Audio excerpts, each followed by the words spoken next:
Migrant children, too often victims of their parents' lifestyle, too often left on their own, too many days working in the fields when they need education, like 12-year-old Billy. What grade are you in?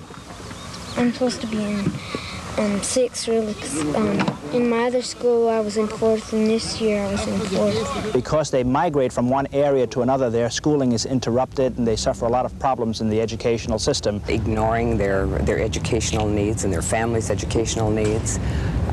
They're in a catch-22, and one generation will breed another generation. The way out for a few migrant families is to get out of the camp, away from the inadequate housing, closer to a city, like the Aleman family, which managed to rent a house. He doesn't live in the camps and is required to be there till the end of the total labor. If he doesn't like that place, he can take off in 2 or 3 weeks and leave. The ones that live in the camps, they don't have that flexibility. They have to be there till the work is done. The reason the Aleman family can afford to rent a house in Forest Grove is because they work 2 or 3 jobs. They sleep for a few hours each afternoon, between 8 hours of berry picking and 8 hours of cannery work. In addition, Carlos is a popular musician with a Mexican band. Despite several paychecks, though, they cannot afford to go home to the land of the sun.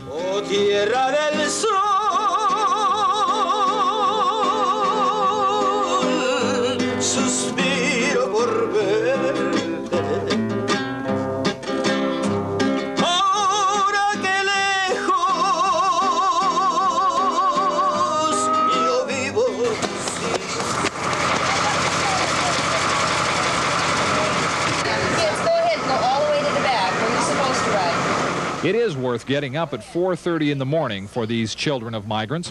This bus will take them off of Pumpkin Ridge for the day and bring them into the migrant education system. On this bus, children of differing cultures meet out of the segregation of the migrant camps. Anglo, Mexican, even many Indo-Chinese. It is a long, rough ride, but it is a way out.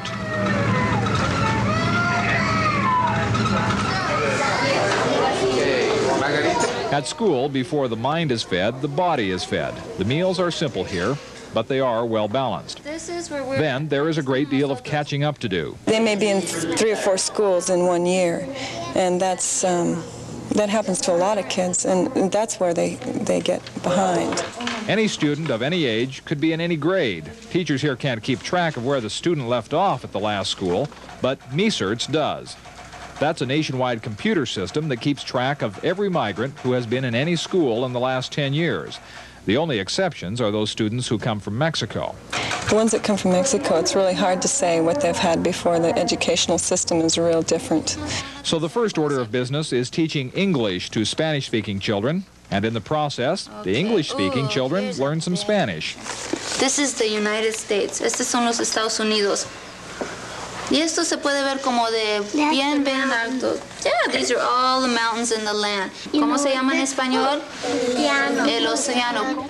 The only ones left out at times are people like Tom Yen, a Cambodian boy.